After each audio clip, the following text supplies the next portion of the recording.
Education purpose academy YouTube চ্যানেলে তোমাদের সকলকে স্বাগত। আজকে ক্লাস 4 ইংরেজি পাঠ্য বইয়ের দ্য হিরো এর যে বাকি অ্যাক্টিভিটিগুলি আছে সেগুলি করে দিব।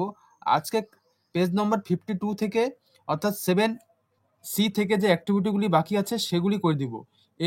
এর আগের যে অ্যাক্টিভিটিগুলি আছে সেগুলি আমাদের প্লেলিস্টে সেভ করা আছে, তোমরা চাইলে দেখে নিতে পারো এবং চ্যানেলটিকে অবশ্যই সাবস্ক্রাইব করে রাখবে যাতে পরবর্তী বিভিন্ন আপডেট পাও। ওকে, চলো শুরু করা যাক।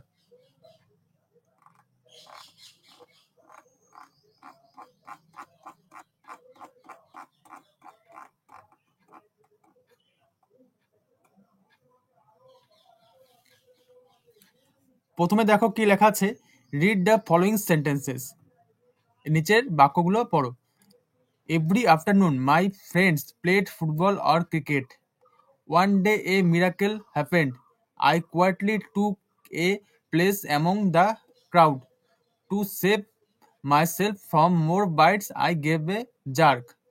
In these 4 sentences, the underlined words played, happened, took, and gave are in the past tense. এখানে যেগুলি কালার করা ওয়ার্ড আছে সেগুলি পাস্ট টেন্স, সেগুলিকে বলা হয়েছে যে past tense. Played, happen, took, gave এগুলিকে পাস্ট টেন্স বলা হয়েছে। Here the word played is the past form of the verb play. Play এই ভার্বটির পাস্ট ফর্ম প্লেড। এই হ্যাপেন এই ভার্বটির past form happened. In these cases, the past form of the verbs are formed by adding ed at the end of the present form of the verbs. এই যে ভার্বটি আছে এটি present ফর্মে আছে, এই প্রেজেন্ট ফর্ম থেকে পাস্ট ফর্ম যাওয়ার জন্য সেই ভার্বটির সঙ্গে ইডি যুক্ত করা হয়েছে। Okay, next. Here the word took is the past form of the verb take. Take এর পাস্ট ফর্ম কি টুক, অ্যান্ড গেভ এর পাস্ট গিভ এর পাস্ট ফর্ম কি gave. In both these cases, the past form of the verb is not formed by adding ed. They are formed by changing letters within the present form of the verbs. এই দুটো ওয়ার্ডকে দেখা যাচ্ছে যে take এর past form টুক, give এর past form gave. এক্ষেত্রে দেখা যাচ্ছে যে ইডি যুক্ত করা নেই। এই পুরো যে প্রেজেন্ট ফর্মে যে ভাবটা আছে সেটা পুরোটাই চেঞ্জ করে দেওয়া হয়েছে এখানে। ঠিক আছে, এইভাবে পাস্ট ফর্ম করা যায়, দুভাবেই করা যায়। 7C activity 7C. In the following sentences, underline the past form of the verbs that end with ed. Now circle the past forms of the verbs that are found by changing letters of the present form. যেই past ফর্মগুলির শেষে ED যুক্ত আছে তার নিচে underline করতে হবে এবং যে প্রেজেন্ট ফর্ম ওয়ার্ডটির পাস্ট ফর্ম করার সময় লেটারগুলো চেঞ্জ হয়েছে তার সেই ওয়ার্ডটিকে সার্কেল করতে হবে। ওকে, প্রথমে দেখো এই নম্বরে কি আছে, so I felt myself two B as insignificant as an ant. ঠিক আছে, এখানে ফেল্ট হচ্ছে হলো পাস্ট টেন্স। ফেল্টে আমি সার্কেল করলাম। সার্কেল কেন করলাম? যদি পুরো লেটারটা চেঞ্জ হয়ে গেছে। তা প্রেজেন্ট টেন্সে এটা কি হবে? Feel, FEEL। ওকে, ফিল থেকে ফেল্ট আসছে। দি লার্জ ক্রাউড চিয়ার্ড, এখানে ইডি যুক্ত আছে। They caught me easily, caught catch থেকে কট আসছে, catch, CATCH। Okay, next. We clapped we shouted, clapped ED যুক্ত করে পাস্ট টেন্স হয়েছে, এখানে শাউটেডও ইডি যুক্ত করে পাস্ট টেন্স হয়েছে। Okay, next. Both the underlined and circle words are past form of verbs. নিচে আন্ডারলাইন করা এবং সার্কেল করা ওয়ার্ডগুলি দুটোই পাস্ট ফর্ম। ঠিক আছে, note that the verbs which from their simple past tense by adding ED to the present form are called regular verb. এবং যেই present tense থেকে যেই ভার্বগুলিকে প্রেজেন্ট টেন্স থেকে পাস্ট ফর্মে করার সময় শুধুমাত্র ইডি যুক্ত করে করা যাচ্ছে সেই ভার্বগুলিকে বলা হয় regular verb. Verbs that form their past tense without adding ED are called irregular verbs. আর যে ভার্বগুলির পাস্ট টেন্সে পরিবর্তন করার সময় ইডি যুক্ত ছাড়াই পাস্ট টেন্সে পরিবর্তন করা যাচ্ছে সেই ভার্বগুলিকে বলা হয় ইরেগুলার ভার্ব। ঠিক আছে, এখানে দেখো শাউটেড, ক্ল্যাপড, চেয়ার্ড এগুলি শেষে ইডি যুক্ত করা আছে, তাই এগুলি রেগুলার ভার্ব।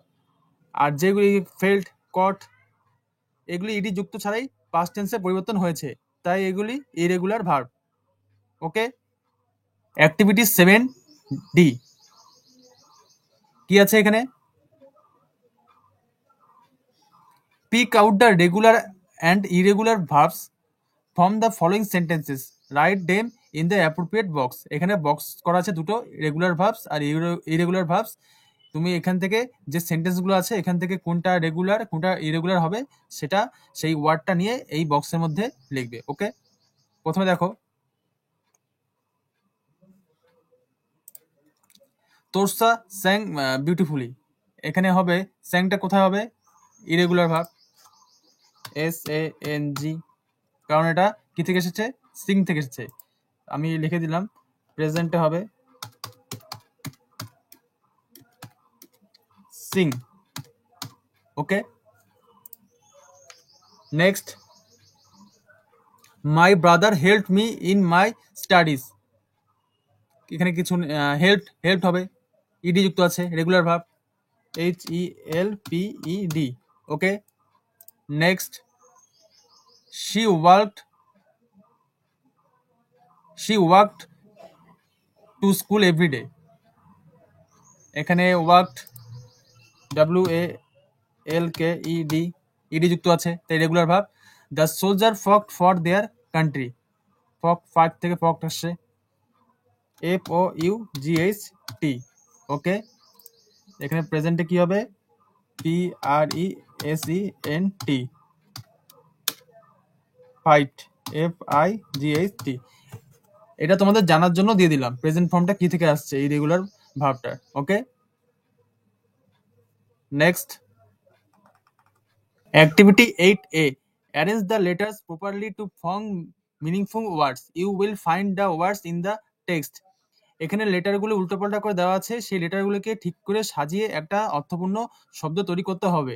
সেই ওয়ার্ডটা তুমি কোথা থেকে পেতে পারো? টেক্সট থেকেই পেতে পারো। প্রথমে কি আছে দেখো, কাজেন,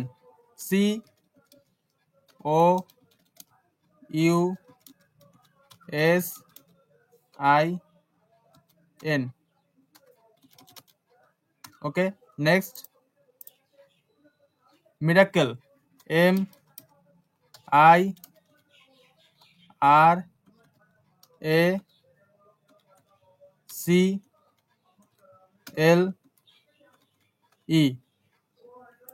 নেক্সট, প্রেস্টিজ, PRESTIGE।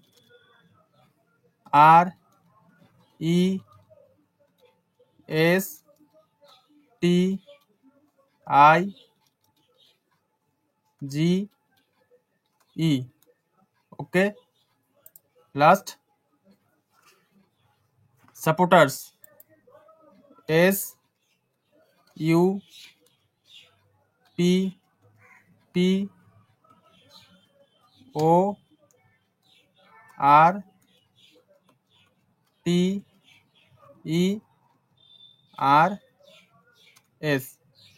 ওকে, কমপ্লিট। নেক্সট,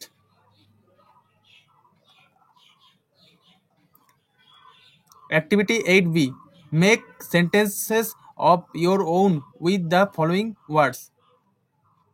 এখানে যে ওয়ার্ডগুলো আছে সেগুলো দিয়ে তোমাদের বাক্য রচনা করতে হবে। ভ্যাকেশন, ভ্যাকেশন মানে কি? ছুটি। দেখো,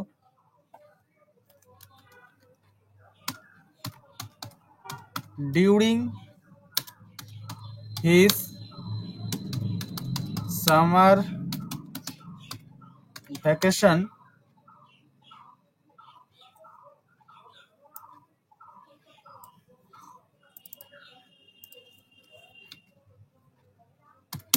he visited Kolkata. During his summer vacation he visited Kolkata, সে গরমের ছুটিতে কলকাতা ঘুরতে গিয়েছিল। নেক্সট, অ্যাংসিয়াস মানে কি উদ্বিগ্ন। People are anxious NXIOUS about the future. Okay, মানুষরা কি তার ভবিষ্যৎ নিয়ে উদ্বিগ্ন থাকে। Next severe. সিভিয়ার মানে কি তীব্র। রহিম felt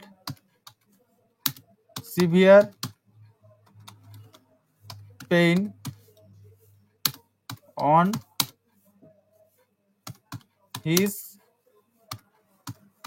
right leg.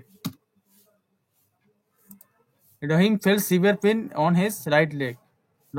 রবিন তীব্র ব্যথা অনুভব করছে তার ডান পায়ে।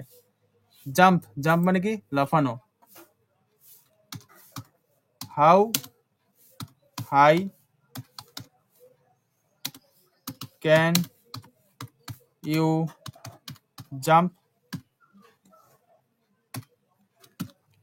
প্রশ্নবোধক চিহ্ন দিলাম। How high can you jump, তুমি কত উঁচুতে লাফাতে পারো। এখানে এই বাক্যটির দ্বারা প্রশ্ন বোঝাচ্ছে। ওকে, আজকের ক্লাসটি এখানে শেষ করছি। এর বাকি যে লেসনগুলি আছে সেই লেসনের অ্যাক্টিভিটিগুলো দেখতে চাইলে আমাদের প্লেলিস্টে সার্চ করে নেবে এবং চ্যানেলটিকে অবশ্যই সাবস্ক্রাইব করে রাখবে। Thank you.